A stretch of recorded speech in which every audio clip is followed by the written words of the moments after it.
Assalamualaikum warahmatullahi wabarakatuh.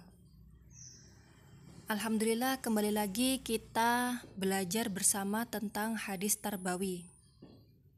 Pada materi yang ke-11 ini, kita akan mempelajari tentang keteladanan Nabi serta kebiasaan yang harus kita ajarkan kepada anak kita atau anak didik kita.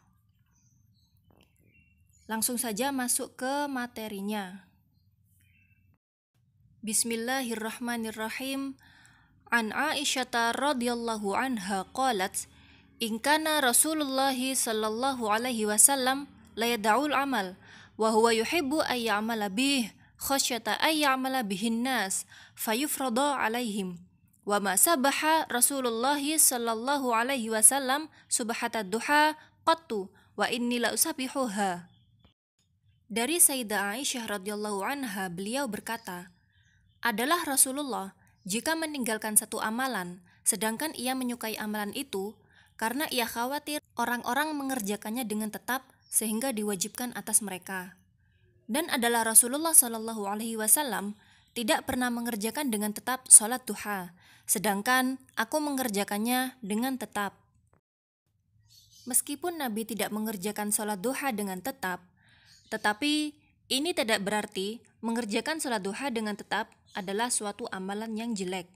Bahkan Nabi pernah berpesan pada Abu Hurairah sebagaimana tercermin dalam riwayat An Abi Hurairah radhiyallahu anhu qala awsani khalili bithalasin la ada'uhunna hatta amut shaumi salasati ayamin min kulli syahrin wa sholatid duha wa naumin ala witrin. Dari Abu Hurairah, ia berkata, telah berpesan kepadaku kekasihku dengan 3 perkara yang tidak aku tinggalkan hingga aku mati, yaitu puasa 3 hari setiap bulan, sholat duha, dan tidur sesudah witir. Amalan lainnya yang disenangi oleh Nabi, tetapi tidak beliau kerjakan dengan rutin, yaitu sholat rawih, karena beliau takut sholat witir dianggap wajib sehingga akan memberatkan kaumnya. Hadis yang selanjutnya menjelaskan tentang kezuhudan Nabi Muhammad sallallahu alaihi wasallam. An Aisyah radhiyallahu anha qalat, "Ma syabi'a Rasulullah sallallahu alaihi wasallam salasata ayyamin tiba'an min khubzi burrin hatta madha lisabilih." Rawahul Bukhari wa Muslim. Rasulullah sallallahu alaihi wasallam tidak merasa kenyang selama 3 hari. Hanya cukup dengan roti gandum dengan kualitas sedang untuk beraktivitas. Wa fi riwayatin lil Baihaqi qalat ma syabi'a Rasulullah sallallahu alaihi wasallam salasata ayyamin mutawaliyatan walau syi'na la syabi'na walakinnahu kana yusiru ala nafsi. Dan dalam riwayat Imam Baihaqi, Sayyidah Aisyah bercerita bahwasannya Rasulullah sallallahu alaihi wasallam tidak pernah merasa kenyang selama 3 hari berturut-turut. Walaupun seandainya beliau mau, beliau bisa untuk makan dengan kenyang, tetapi Nabi memilih untuk mengalahkan nafsunya. Hadis ini merupakan sebuah keteladanan Nabi Muhammad SAW, bahwasanya Nabi termasuk manusia yang paling zuhud di dunia. Sesungguhnya Allah akan menjadikan sebuah gunung berubah menjadi emas andaikan Nabi Muhammad mau. Allah Ta'ala juga telah menjadikan 1/5 harta rampasan menjadi hak beliau. Beliau juga memiliki setengah dari persawahan Khaybar. Namun, pada saat yang sama, beliau selalu bersedekah dengan harta yang datang kepada beliau. Beliau tetap memilih untuk tidur dengan alas tanah, bahkan pernah tidak mendapatkan apapun untuk dimakan. Beliau meminta kepada Allah agar memberinya rezeki sesuai dengan kebutuhan. Rasulullah tidak pernah meminta lebih dari itu. Kesederhanaan Rasulullah dan bersahajanya kehidupan beliau bukan berarti mengajak seluruh umat Islam untuk hidup miskin, tetapi banyak pelajaran yang dapat kita ambil tentang sikap bersyukur dan qanaah. Tentang memaknai hidup, bahwa kehidupan adalah kehidupan akhirat. Tentang tidak sibuk dengan dunia hingga wafat tidak membawa amal. Bekal kehidupan yang sesungguhnya.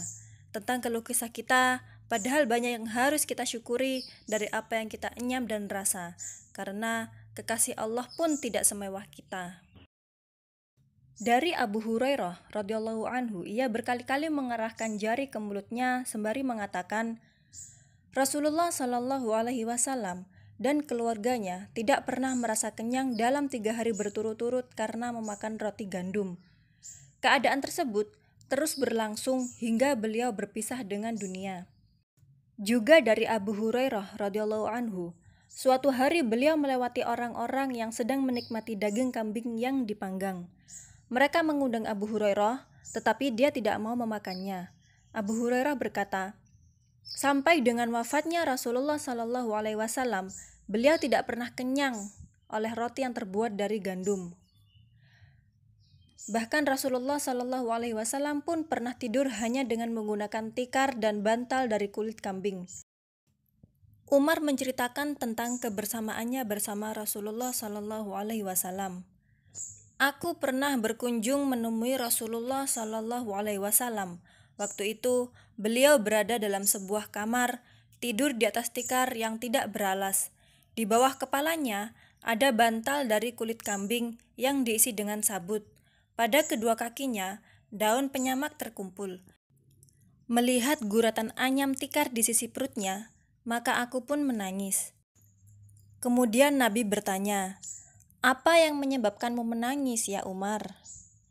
Wahai Rasulullah, Kisra dan Kaisar dalam keadaan mereka selalu dalam kesenangan, kemewahan, dan serba cukup. Padahal engkau adalah utusan Allah, jawab Umar. Maksud dari Umar adalah bahwa Nabi lebih layak menikmati isi dunia dibandingkan raja-raja itu karena Nabi adalah utusan Allah. Kemudian Rasulullah menjawab, apakah engkau tidak senang bahwa dunia ini bagi mereka dan akhirat untuk kita?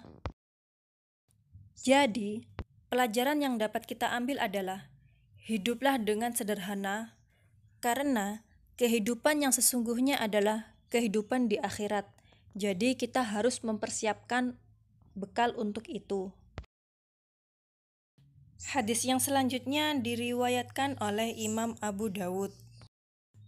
Haddatsana Mu'ammal bin Hisham ya'ni al-Yashkuri haddatsana Ismail an Sawarin Abi Hamzah qala Abu Dawud wa huwa Sawar bin Dawud Abu Hamzah al-Muzani as-Sayrafi an Amr bin Shu'aib an abihi an jaddihi qala Rasulullah sallallahu alaihi wasallam muru auladakum bis-shalah wa hum abna'u sab'i sinin wadribuhum 'alaiha wa hum abna'u 10 sinin wa farriqu bainahum fil madaji'. Berkata Mu'ammal ibnu Hisham ya'nil Ashkuri, berkata Ismail dari Abi Hamzah, berkata Abu Dawud, dan dia adalah Sawar ibnu Dawud Abu Hamzah al-Muzani as-Sayrafi, dari Amr ibnu Shu'aib, dari ayahnya, dari kakeknya berkata Rasulullah sallallahu alaihi wasallam, suruhlah anakmu melakukan salat ketika berumur 7 tahun, dan pukullah mereka karena mereka meninggalkan salat ketika berumur 10 tahun, dan pisahlah mereka antara anak laki-laki dan perempuan dari tempat tidur. Hadis riwayat Abu Dawud. Islam mengajarkan kita untuk sayang kepada anak, namun di sisi lain, Islam juga mengajarkan kepada kita untuk bertindak tegas kepada anak jika berperilaku negatif. Maka, betapapun orang tua sayang kepada anak, maka dia haruslah tegas terhadap anak. Bangunkan anak-anak untuk sholat subuh meskipun hati iba dan kasihan melihat mereka bangun terlalu pagi dan tidurnya menjadi berkurang. Seorang ibu meminta fatwa dari ulama. Wahai kiai, anak-anakku tidurnya pulas dan sulit dibangunkan. Aku tidak bisa membangunkan mereka saat fajar untuk sholat subuh. Apa yang harus saya lakukan? Maka kiai balik bertanya, jika AC rumah terbakar hingga terjadi kebakaran di rumahmu, apa yang akan kamu lakukan terhadap anakmu yang masih tidur itu? Sang ibu menjawab, aku akan membangunkan mereka. Kiai bertanya lagi, tetapi bagaimana jika tidur mereka sangat pulas? Ibu itu dengan tegas berkata, demi Allah, akan aku bangunkan meskipun harus dengan cara menyeret mereka. Maka sang kiai berkata, "Benar, seperti itulah yang harus kau lakukan untuk menyelamatkan anak dari api dunia. Dan seperti itu pula kau harus lakukan untuk menyelamatkan mereka dari api akhirat." Hal ini sesuai dengan Al-Quran surat At-Tahrim ayat 6 yang berbunyi, Bismillahirrahmanirrahim. Ya ayyuhallazina amanu qu anfusakum wa ahlikum nara. Yang artinya, hai orang-orang yang beriman, peliharalah dirimu dan keluargamu dari api neraka.